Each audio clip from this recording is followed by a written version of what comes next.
j'espère que vous allez bien, que vous avez passé une excellente journée. On se retrouve ce soir pour une nouvelle vidéo de pronostic sportif, exceptionnellement à 21 h. J'ai regardé pas mal de matchs aujourd'hui, j'ai mis du temps un petit peu à préparer cette vidéo. Pour demain, il y a quand même du programme pour un lundi. On ira en Italie où le Milan AC reçoit l'AS Rome, également en Angleterre pour un très beau Burnley-Tottenham, et on ira faire un tour au Portugal où Benfica reçoit Belenenses pour la 5e journée du championnat portugais. Juste avant ça, on va comme d'habitude faire le bilan de ce qui s'est passé hier. On est transparent, que ce soit sur la chaîne ou également sur la team parieur. Sur ces deux sites, entre guillemets, la journée a été complètement noire.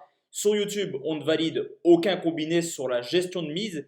Idem sur la team parieur, aucun combiné n'est passé sur la gestion de mise. Alors ça fait clairement du mal, mais vous le verrez sur la vidéo de demain, le bilan d'aujourd'hui, il est totalement démentiel. Cependant, hier, il y a quand même pas mal de malchance. Je pense au but de Neymar où il tire sur le poteau, le but de Salah refusé par la VAR, le penalty pour le Real Madrid alors qu'il n'y a pas forcément faute sur Ramos. Je pense aussi au but, en tout cas au tir arrêté sur la ligne par Neuer. Il y avait réellement moyen de faire passer au moins un combiné. Cependant, le sort des paris sportifs l'a voulu. Aucun pronostic n'est passé hier. Le but, c'est de se reprendre directement. Ligue des Champions mardi, mercredi, Europa League jeudi, mais on va quand même se concentrer sur cette journée de lundi qui nous offre une très belle carte de paris sportifs. On commence en Italie où le Milan AC reçoit l'AS Rome. C'est la 5e journée de Serie A où le premier reçoit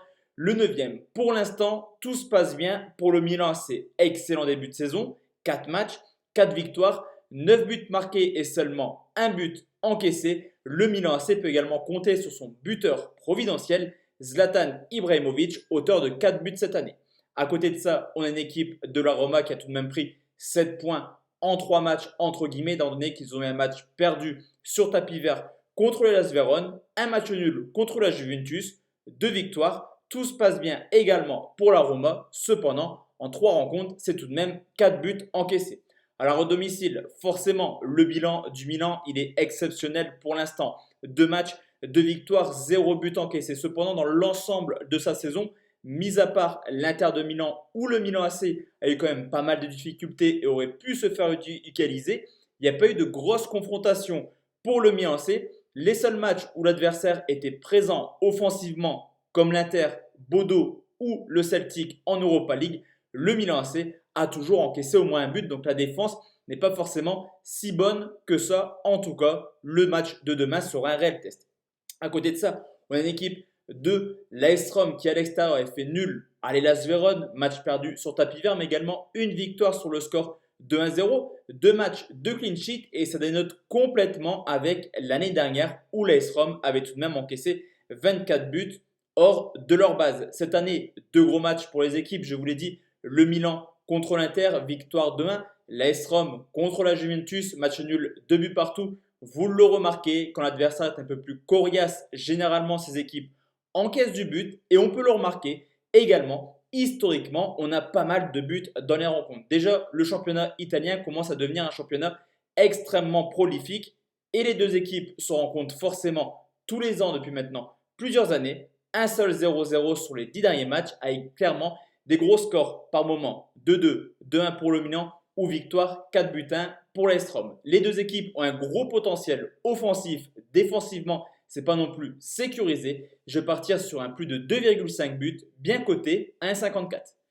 Deuxième pronostic, direction l'Angleterre, et c'est Burnley qui reçoit Tottenham, 6e journée de Première Ligue où le 18e et premier relégable reçoit les Spurs, 11e du classement. Alors le début de saison de Burnley, il est tout simplement mauvais. Un seul point pris en 4 matchs. Pire attaque avec seulement 3 buts du but marqués malgré un calendrier largement abordable pour Burnley. Du côté de Tottenham, c'est un petit peu mitigé son début de saison, capable de mettre pas mal de buts. C'est d'ailleurs la meilleure attaque avec 15 buts marqués. Cependant, c'est aussi une équipe qui peut craquer, qui peut en prendre 3 en 5 minutes contre West Ham. D'ailleurs, Tottenham n'a toujours pas fait le moindre clean sheet cette année en Première Ligue. Mais tout de même, Burnley à domicile, 2 matchs, 2 défaites. De plus, City est venu également s'imposer en coupe sur le score de 3-0, un City complètement malade en ce début de saison. Alors que du côté de Tottenham, 2 matchs à l'extérieur, 2 victoires et déjà 11 buts marqués. 5 à Southampton, 6 également à Manchester United. Tottenham peut également compter sur son duo d'attaquants en la personne de Son, auteur de 7 buts cette année, et Harry Kane, auteur de 5 buts déjà, et déjà délivreur de 7 passes décisives. Historiquement, c'est compliqué tout de même pour Tottenham de s'imposer à Burnley. On l'a vu sur les 5 dernières rencontres, une victoire pour Burnley, 2 nuls, 2 victoires pour Tottenham. Cependant, Burnley est complètement au fond du trou en ce début de saison. De plus, Tottenham doit s'imposer pour essayer de recoller directement au peloton de tête. Sur ce coup, je pense que les Spurs vont s'imposer tranquillement. Victoire de Tottenham, c'est coté 1,62. Et enfin la team, le dernier pronostic, on va aller au Portugal pour la 5e journée de Liga NOS et c'est Benfica qui reçoit Belenenses. C'est le solide leader de ce championnat qui reçoit le 3e pour l'instant, là aussi comme le Milan AC. Tout se passe bien pour Benfica en championnat. 4 matchs, 4 victoires, plus une qualification, en tout cas une victoire en phase de poule d'Europa League. Cependant, Benfica avait extrêmement mal commencé sa saison en se faisant éliminer des phases de barrage contre le PAOK en Ligue des Champions.